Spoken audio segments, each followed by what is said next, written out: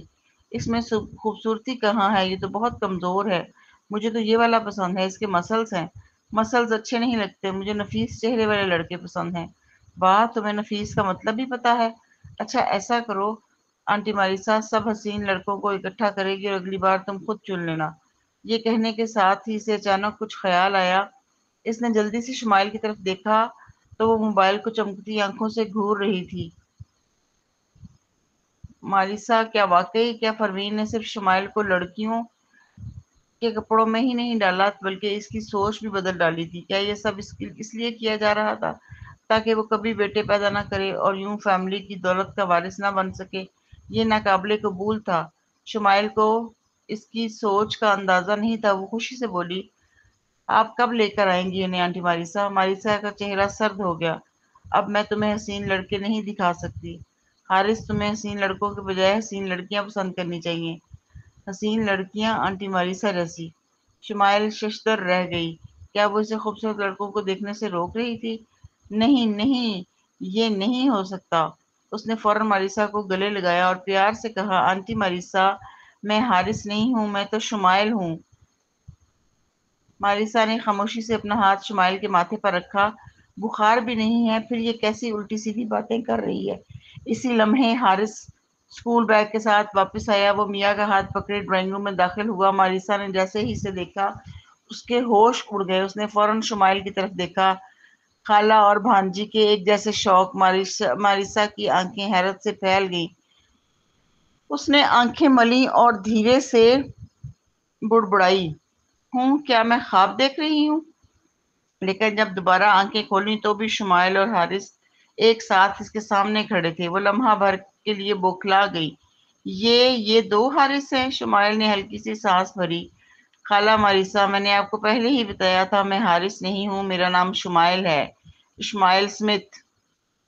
شمائل Smith, کیا یہ وہی اضافی بوجھ ہی نہیں تھا جسے پروین مہدی فیملی میں لانے والی تھی؟ لیکن وہ بالکل حارث جیسی کیوں لگتی تھی؟ ماریسا، آپ بھی سمتھ کی حویلی کی شاندار فانوس کے نیچے سکتے میں کھڑی تھی۔ اتنے میں حارث نے میاں کو چھوڑا اور سیدھا شمائل کے پاس دوڑ کر آیا۔ اس نے گھبرائی ہوئی شمائل کو پکڑ کر اپنے پیچھے کر لیا۔ خالہ ماریسا، آپ میری چھوٹی بہن کے ساتھ ایسا کیوں کر رہی ہیں؟ ماریسا نے پلکیں جھپکائیں۔ آخرکار بات اس کے ذہن میں آئی، تم اور شمائل جڑواں ہو تو پھر پروین تمہاری ماں ہے۔ حارث نے تیوری چڑھا کر اسے ایسے دیکھا جیسے وہ ذہنی مریض ہو۔ بالکل، میں سارا دن اسے ماں ہی تو کہہ رہا ہوں۔ حارث کے نزدیک جس عورت کو وہ ماں کہتا تھا وہی اس کو جنم دینے والی تھی، اس لیے سوتیلی ماں کا کوئی تصور ہی نہیں تھا۔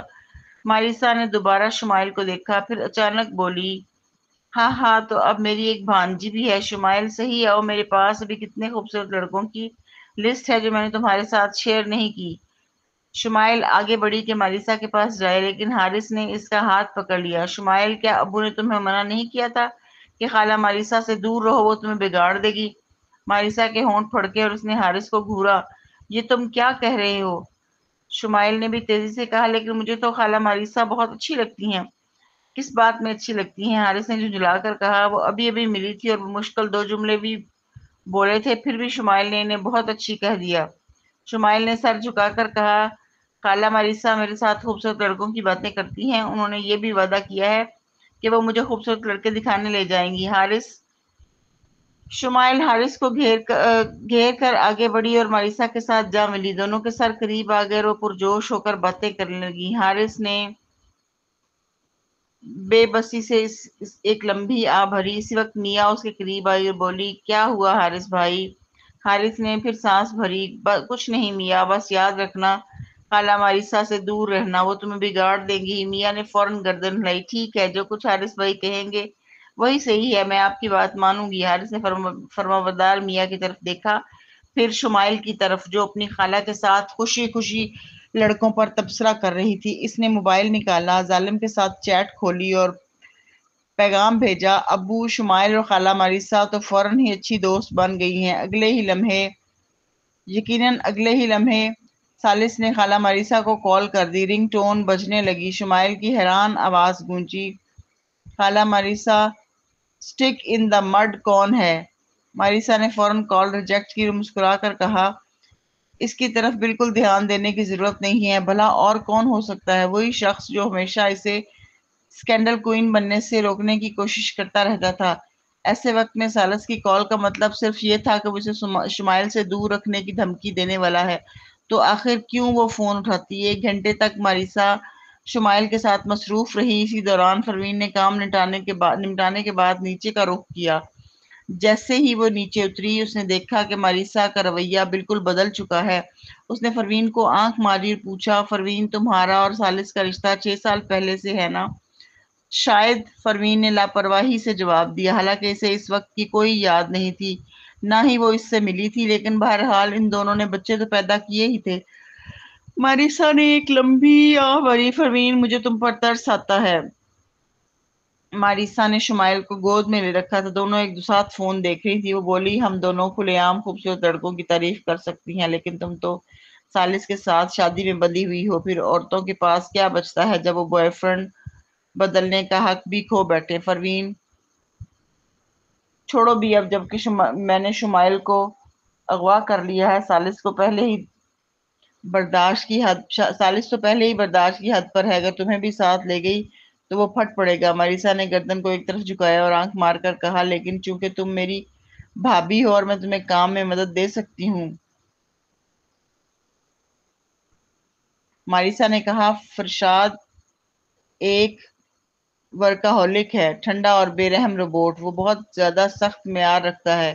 اب چونکہ اس نے تمہیں ٹیم کی فرانزک ڈاکٹر کے طور پر رکھا ہے، وہ مستقبل میں تمہارے ساتھ بہت سختی کرے گا۔ فکر نہ کرو، میں ہوں نا، یہ کام مجھ پر چھوڑ دو۔ کیا واقعی فرشاد اتنا سخت تھا؟ اسے ایک موقع کے علاوہ جب اس نے اسے قید سے نکلنے سے منع کیا تھا، باقی ہر بار وہ اس کے ساتھ نرمی سے پیش آیا تھا، یہاں تک کہ مارشل آرٹس ٹورنامنٹ میں بدلہ لینے کے دوران اس نے ایک شخص کو قتل کر دیا تھا، تب بھی فرشاد نے کچھ نہ دیکھنے کا بہانہ کیا اور اسے مشکل میں نہیں ڈالا تھا، لیکن پروین کو وضاحت کرنے کا کوئی شوق نہیں تھا، اس لیے اس نے کہا، اوہ اچھا۔ اگلے لمحے ماریسا کا چہرہ سنجیدہ ہو گیا۔ وہ بولی، پروین، جس تنظیم سے ہم ٹکرا رہے ہیں وہ بہت چھوٹی ہو سکتی ہے، اگر انہیں پتہ چلا کہ تم بھی ٹیم میں شامل ہو تو تمہیں نشانہ بنا سکتے ہیں۔ اس نے ہلکی سی مسکراہٹ کے ساتھ سر جھکایا، میں امریکہ اسی لیے واپس آئی ہوں کہ مجھے کچھ سراغ ملے ہیں۔ میرے مخبر نے بتایا کہ اس تنظیم کا ایک فرد دوبارہ امریکہ لوٹ آیا ہے۔ یہ سن کر پروین اس بات میں سر ہلایا اور پوچھا، ہم اسے کیسے ڈھونڈیں گے؟ ہم کیوں ڈھونڈیں گے؟ ماریسا نے آتن سر ہاتھ ہلایا اور دونوں ہاتھوں پر تھوڑی ٹکا کر آنکھ ماری، ہم دونوں اتنی حسین ہیں کہ وہ خود ہمارے پیچھے آئیں گے۔ پروین، اس کے الجھے ہوئے چہرے کو دیکھ کر ماریسا نے ہنستے ہوئے کہا، چلو خیر، مذاق چھوڑو، روزانہ ملک میں آنے جانے والوں کی اتنی بڑی تعداد کے درمیان ہمیں کیسے پتہ چلے گا کہ وہ کون ہے؟ اس لیے اب جو کرنا ہے وہ صرف انتظار ہے۔